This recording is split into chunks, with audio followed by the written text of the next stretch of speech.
Bonjour messieurs, mesdames, merci encore une fois de vous joindre à nous pour ce nouveau numéro de votre émission Sur la chaise. Aujourd'hui, nous parlons de cette histoire, le Rwanda qui annonce une construction de village moderne en faveur de sinistrés du volcan de Nyiragongo.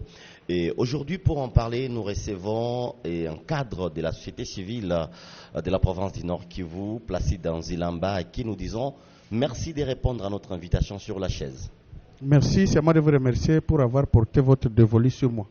Alors, vous personnellement ou à la société civile, comment vous avez accueilli cette nouvelle? Les Rwandais viennent construire un village moderne, en République démocratique du Congo, précisément au Nord Kivu, pour les sinistrés du volcan Nyiragongo et avec un montant de 30 millions de dollars. Vous personnellement, comment vous avez accueilli cette nouvelle? Il faut dire que parmi les droits humains, il y a 3 catégories. La première catégorie se focalise sur les droits civils et politiques. Deuxième catégorie se focalise sur les droits économiques, sociaux et culturels. Et la troisième catégorie se consacre sur les droits de solidarité. Et ces droits de solidarité se conçoivent de la manière dont, si une partie du monde est touchée par une catastrophe, par un danger, par un problème, il est des droits que d'autres États se mobilisent pour venir les secourir. C'est pourquoi, parce que l'émission a un caractère pédagogique et il faut bien expliquer à nos auditeurs et à nos téléspectateurs. Vous attendez que c'est le cas du Rwanda alors? Effectivement, le Rwanda aussi s'est mobilisé pour dire qu'ils ont été touchés par l'éruption volcanique, leurs maisons ont été englouties par la lave, et à ce titre-là, et nous venons en aide. Étant un pays voisin, nous devons venir en aide. Voilà. Ça, c'est une chose que nous devons quand même saluer pour dire au moins un voisin s'est mobilisé pour venir aider l'autre à ses côtés pour surmonter les défis de la reprise de la vie après l'éruption du 22 mai 2021. Ce qui est normal jusque-là. Ce qui est normal. Et que donc, même la République du Zaïre a des réalisations, ou la République démocratique du Congo a des réalisations au Rwanda. Pendant la République du Zaïre, Mobutu a construit aussi au Rwanda certaines structures et infrastructures en termes de solidarité au peuple rwandais. Alors aujourd'hui, le politicien, certains activistes s'acharnent pour ces projets pour les sinistrés du volcan Nyiragongo. Effectivement, le problème réside au niveau de la gestion de cette aide humanitaire que le Rwanda veut donner. Ce sont des génies militaires de l'armée rwandaise. Effectivement, c'est là où se trouve le problème. Quand il y a eu éruption, il a été mis en place une coordination humanitaire en faveur des sinistrés.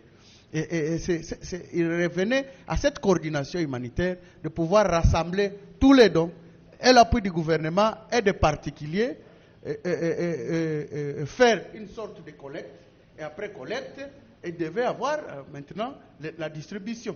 Est-ce que cette commission aujourd'hui, si nous essayons un peu de parler, cette commission n'est pas mise en doute? Parce que nous avons suivi dans le média qu'il y a de l'aide pour les sinistrés venant du Kenya, d'autres pays et d'autres bienfaiteurs. Mais aujourd'hui, est-ce que les aides reçues par cette commission reflètent la vie aujourd'hui de ces sinistrés qui sont encore cantonnés dans des camps? Voilà, ça ce que je vous disais, c'est un problème interne, d'organisation interne qui se pose.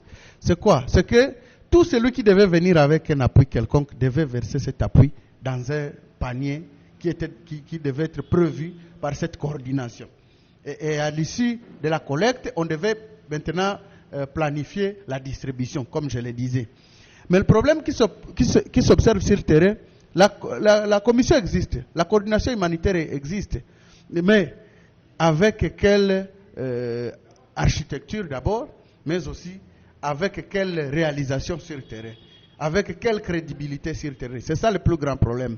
Et c'est pourquoi nous on disait, bon, ces désordres qui s'observent aujourd'hui sur le terrain, c'est à cause de l'État lui-même. Est-ce que les Rwandais, parce que vous le dites au fait, les Rwandais n'ont pas vu tout ça pour venir avec les fonds et engager ses propres militaires qui sont dans les génies militaires pour construire. Parce qu'ils se disent, si on donne à l'État congolais cet argent, peut-être l'État congolais va mal utiliser ça par rapport à notre attendement. Non, il faut dire aussi que le problème n'est pas seulement de venir construire, mais on construit où? On construit pour qui? Parce que je vous affirme ici qu'il y a une base de données ou une liste de sinistrés, mais qui contient des faux sinistrés. Et donc là, vous voulez nous dire que on va infiltrer certaines personnes au Congo? Non, ce n'est pas même jusque-là, parce que quand il y a déjà un désordre dans l'identification des sinistrés. Qui sont ces fonds sinistrés qui sont repris sur la liste? Effectivement, ce sont des gens dont les maisons n'avaient pas été englouties par la lave, dont les champs n'avaient pas été touchés par la lave. Et vous les retrouvez sur la liste. Parfois, ce sont des concubines de certaines autorités. Parfois, ce sont même des autorités locales qui sont sur des listes. Alors, vous allez me dire que ça va refléter une crédibilité. Même l'aide que le Rwanda veut apporter risque de bénéficier à des personnes qui ne sont pas des sinistrés. Tenez, je reviens sur ces désordres-là qui existent sur le terrain dans la manière d'assister ces sinistrés. C'est tout d'abord quand vous voyez que c'est chacun qui arrive sur le terrain qui affecte son aide comme il le veut. Je vous fais un exemple. Vous prenez l'assistance de Hipolk avec Olive Lambé, oui, l'ex-première dame. Ils sont en train de distribuer des parcelles dans sa prétendue concession. C'est pas lui. D'Ekivaya. C'est pas elle. Non, je dis sa prétendue concession. Oui. Parce que moi, j'ai un plan qui démontre que ça, c'est un pâturage communautaire de 1943, si donc, j'ai bonne il faut mémoire. comprendre, Hipolk a distribué de parcelles en pâturage communautaire. Effectivement, la concession a été consacrée comme pâturage communautaire à travers ce plan d'aménagement de cet espace de 1943. Et que donc, si Hipolk a acquis d'autres documents, ou si la dame, l'ex-première dame a acquis d'autres documents, bon, tant mieux, pour qu'ils lui reconnaissent la suprématie ou cette concession comme propriété privée. Ce n'est pas un problème. Mais le problème qui nous guette, c'est quoi? C'est de voir, on distribue, elle identifie ses sinistrés. Avec sa base de données, elle distribue des parcelles. Il y a d'autres, Innocent Baloumé aussi, avec ses sinistrés, elle donne des maisons.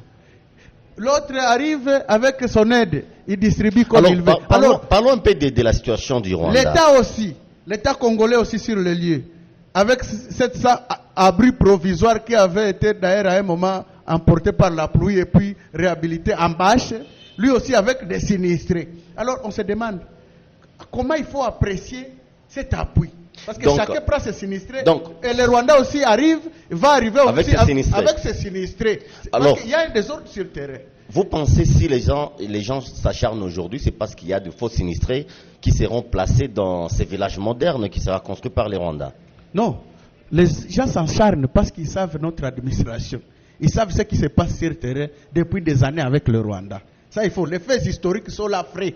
Depuis les AFDL, les RCD, M23. Parce que les gens aujourd'hui se demandent quelle est cette bonne volonté du Rwanda de venir construire un village moderne avec 30 millions de dollars. Non, ça c'est un droit de solidarité. Ça, il faut l'accepter ainsi. Mais les doutes...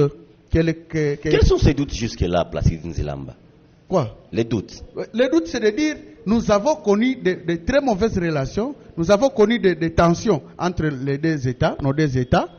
Et aujourd'hui, si l'autre dit par solidarité, moi aussi j'arrive avec 30 millions, il y a à douter. Parce que les équivoques ne sont pas encore levés. Il y a des bonnes relations diplomatiques. Moi je vous jure qu'il n'y a pas même un ambassadeur de la RDC au Rwanda. Ça, il fallait le comprendre. Mais est-ce que vous ne voyez pas le président de la République faire des tours au Rwanda pour rencontrer son homologue rwandais? Est-ce que ça ne vous dit pas quelque chose? Non, c'est dans le cadre de la coopération régionale qu'ils le font. Mais à terme de la politique régionale actuellement, c'est de l'hypocrisie. Ça, il faut le dire vrai. C'est de la vraie hypocrisie. Aujourd'hui, c'est à peine qu'on nous dit qu'on venait d'ouvrir la frontière entre le Rwanda, le Burundi et la RDC. Et nous disons, mais on dit, les gens peuvent quitter le Rwanda vers le Burundi vers le Rwanda, mais ne peuvent pas aller avec des biens, par exemple, ou bien la nourriture. Donc, vous trouvez que donc, nous sommes toujours en des tensions permanentes, et ces tensions permanentes ragaillardissent ou confortent les doutes que la population est en train de mettre sur ces projets-là. Et dire, Si le Rwanda pouvait prendre la bonne décision, c'est d'amener cet argent, les donner au gouvernement congolais. Là où il y a encore des doutes. Et le gouvernement congolais, non. Il va douter avec le gouvernement congolais. La même gestion, pourquoi? par exemple. Non. Ils ont la présomption. Mais ils devaient d'abord donner aux Congolais, parce que le génie militaire congolais aussi est là. Il sait construire. Qui nous ont construit des bâches. Bon, c'est les moyens que le gouvernement a donnés. Mais peut-être si on donnait un moyen consistant, ils peuvent construire aussi en dire. Mais il y a aussi ces projets de l'Ouganda pour construire des routes. L'Ouganda est en bonne relation avec la République. Il ne faut pas même douter de cette bonne volonté de l'Ouganda. Il faut vous dire très bien que quand vous analysez les faits qui se passent sur la politique régionale, ça j'étais en train de le dire, il faut les regarder avec beaucoup plus de lucidité et de concentration, tout en faisant référence à l'histoire passée, mais aussi en sachant que comme la situation évolue sur le terrain, en termes de la mise à jour des instigateurs de conflits ici à l'Est, il y a certains qui semblent vouloir se rétracter et passer par des voies qui peuvent être moins conflictuelles. Donc le Rwanda, pour des conflits en République démocratique du Congo, précisément à l'Est, ils sont à la première position. Non, je ne peux pas dire à la première position. Par rapport à l'Ouganda? Non, tous ont déstabilisé ces pays. Il faut le dire près. Tous sont déstabilisés. Alors pourquoi accueillir un projet de l'Ouganda et ne pas bien accueillir le projet du Rwanda? Non, il faut dire que les faits sont frais. C'est à peine que la République a été attaquée ici à Tchanzu et Runyoni. Vous comprenez? Et on présume, d'ailleurs les officiels l'ont dit, ces gens sont venus du Rwanda. Alors, à notre niveau, c'est dire comment on va attaquer et encore donner l'aide. Vous comprenez? C'est quoi? C'est la politique de chicotte et de carottes. C'est à peine, c'est tout récemment que l'armée rwandaise a fait incursion dans le groupement Buhumba. Alors tous ces faits-là réunis, la population a le droit de doute. Alors si les Rwandais veulent l'efficacité de cette aide, parce qu'il y a approche efficacité de l'aide, c'est de donner à la République démocratique du Congo l'argent qu'il prévoit, et la République démocratique du Congo va construire ces maisons-là. Et aussi, il faut insister. Est-ce que nous avons besoin d'avoir un village autre qu'on construit, alors que ces gens, ce qu'on appelle les sinistrés, avaient leurs propres parcelles? Ils ont leurs propres parcelles, là où ils doivent aller regagner. Comme en 2002, il y a eu éruption ici, à Goma et à Nyiragongo. Après refroidissement de la lave, les gens sont retournés chez eux, ils ont reçu des abris provisoires et ils sont rentrés chez eux. Pourquoi on veut déporter ces gens-là et les amener dans des... Qu'est-ce qu'on veut camoufler à travers... Alors, c'est derrière ça ma question. C'est derrière ça ma question, Placide Zilamba. Derrière ce village moderne qui sera construit par les Rwandais. Pas seulement le village moderne, mais d'autres là qui sont en train de donner des parcelles. Oui, on en dit ce qu'on vient pas, Placide. Oui. Pour vous, qu'est-ce qui est derrière cette construction? Non, il y avait des gens qui avaient... Moi, je réfléchis à une hypothèse pour dire peut-être... Il y a ceux qui avaient des idées pour un quelconque projet de vouloir peut-être s'installer paisiblement sur certains espaces au Congo et qui peuvent passer par ces projets-là. Il y a d'autres peut-être qui avaient des ambitions ou des appétits sur certaines concessions de terres et qui pourront se faire passer par ces canaux-là de dire les sinistrés. Parce que vous savez, pour ceux qui vous cherchent, ils utilisent les opportunités qui s'offrent chez vous.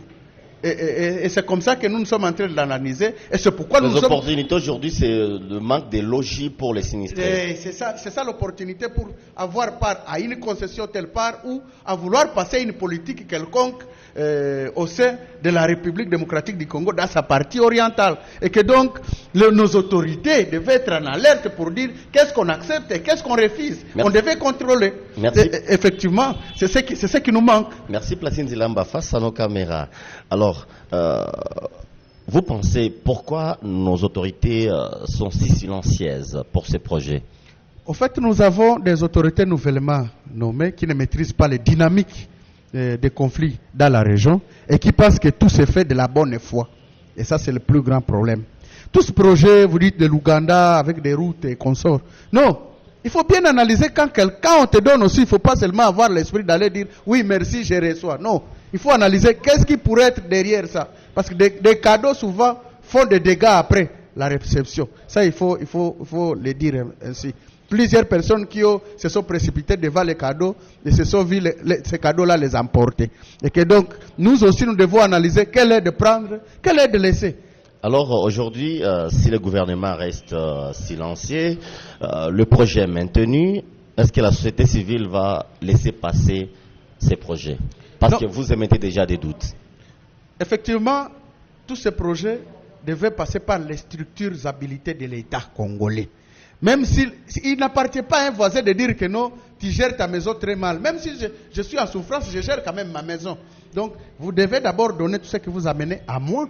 C'est moi qui connais ma maison. Et donc, les Rwandais doivent donner de l'aide, ces fonds, au gouvernement congolais. Et c'est le gouvernement congolais qui va affecter. Et nous disons au gouvernement congolais, pas question de village, qu'on remette les sinistrés dans leurs parcelles respectives.